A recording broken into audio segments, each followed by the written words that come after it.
Alright, so hello everyone, welcome back to another video, and in today's video I'm going to be teaching you how to build a blaze farm. So to start off, what we're going to do is we're going to surround the blaze spawner itself with some glowstone, and this is to prevent spawning, but as it turns out I kind of failed here. But basically for materials, while you secure this thing on top of your 5 glowstone that you'll need, or 6 glowstone that you'll need, is you will need 8 buckets of lava, some blocks if you have an open spawner, and some tools, whether or not you have an open or a closed one. Then from there, for setup for this, you're gonna need to clear out a space that is 9 wide, 9 long, so 9 by 9 on the base, and then from there you want to dig up 2 high on top of the 1 glowstone that you already have. So that's 3 above the spawner, and then 6 or 5 below that to create a 9 by 9 by 9 area. So this is just kind of a time lapse here showing how I cleared out the area and unsuccessfully provided light. But yeah, you want to clear out this area right now, and yeah, pretty soon we'll be done with this. And then what your main objective to do after that is it's going to be to place down some lava, and I use extra blocks here, but that's not necessary with the border that you're creating. And also fire res potions are very useful, not needed, but I guarantee you that you're going to die at least once if you don't have one. But then on top of that, I realized that these blocks were actually kind of hard to use, so I ended up just breaking them. But what you want to do is you want to place one lava bucket on the place where that block was, and then you want to place one directly above it, so like this. So there, and then one above that, and then do that on all the corners. And once you've finished that, you want to make sure to dig out a hole in the center. And this is just useful because it allows you to have the blazes fall down into the contraption that we're going to make. But yeah, and one thing that I should mention too with this farm is that you take a lot of damage from the blazes being next to you, but take absolutely no damage from the blazes being throwing their fireballs at you.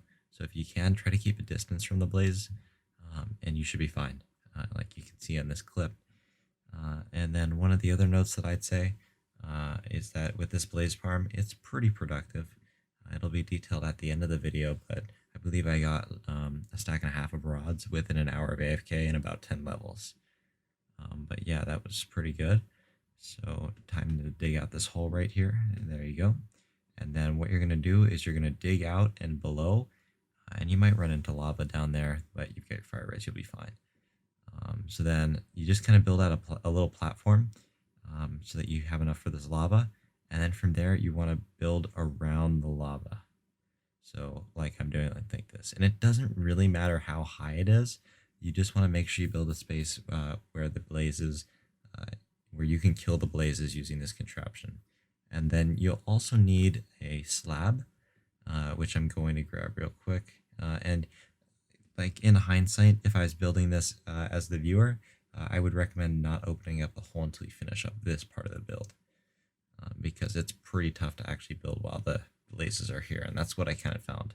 But so just kind of build out your platform. As you can see, I did this here, and then obviously you can still see there's quite a big issue with the blazes and them attacking me, but I kind of resolved that, and it wasn't a huge problem after a while. So I just kind of closed off this gap, and this prevented really any more blazes from spawning like around me or near.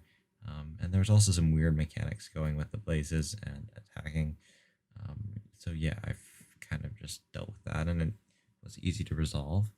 But the main thing I'd say is whenever you can, just build around and make sure that you prevent any mobs like gas especially, from attacking you while you're here. So I just kind of built out a bit and built a little platform, and then that was kind of it.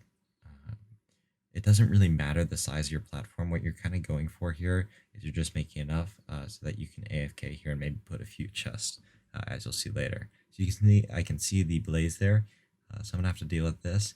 But let's just talk about how you can kill, or let's first talk about how you can prevent the lava from flowing. So one of the key issues with this farm, unless you don't do the measure that I'm about to do, which is place a sign, your items will burn. So what you need to do is you need to place a sign a block below where the opening is, and this is gonna prevent the blazes from burning up in the lava, but also allows them to drop down because they drop down naturally. So then another thing too is that you're gonna need a slab to block their hits. I'm not 100% sure on this. I think if you build it the way that I did, the platform where you have it at this height and kind of at this angle, I don't think it matters since their head is actually at a different height than where they attack. So you should be fine. They can't see you, but they could technically attack you. And then remember, just don't get too close. So you can do this manually and then just go to the side. But if you want a cooler way to do it where you can AFK for a fairly long time, I recommend just placing down a hopper. And this is going to basically allow you to just automatically collect the blaze rods, and you can AFK for longer periods of time.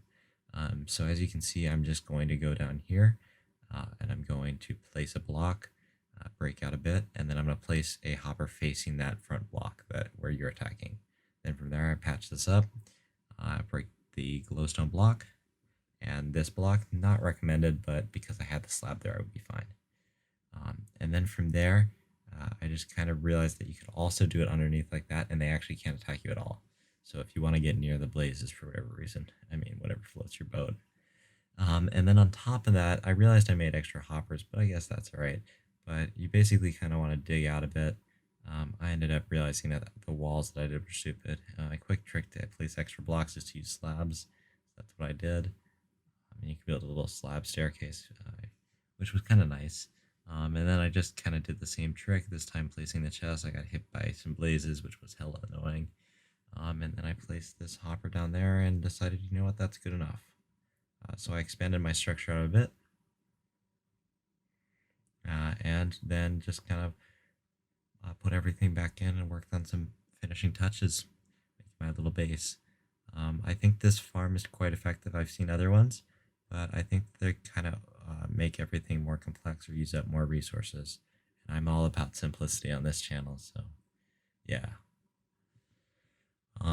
Just finishing off there, and then I thought that was kind of good. I mean, I could have done a little bit more, but here's a quick demonstration too. So as you can see, I've got an autoclicker going. Link is in the description if you want to download this. I use this as my personal autoclicker. But what it does is you're given some options, which is left click and right click. And what you want to do is you just want to take the left click and you want to hold it down to 1,000, which is 1 second. And then from there, you can just press start. And then from there, it's going to give you a message eventually starting. And then from there, you're going to AFK. And with this AFK method, I was able to earn 64 plus 20, so 84 rods within 30 minutes, which would mean that I'd be able to earn 168 rods over an hour. I think I also gained around 10 levels of XP. Just some crucial things is that you need to have mending on your sword, and you also should have a sweeping edge sword or an axe. But that's pretty much it. I just leave you with this time lapse. Thank you for watching, and make sure to subscribe. Peace.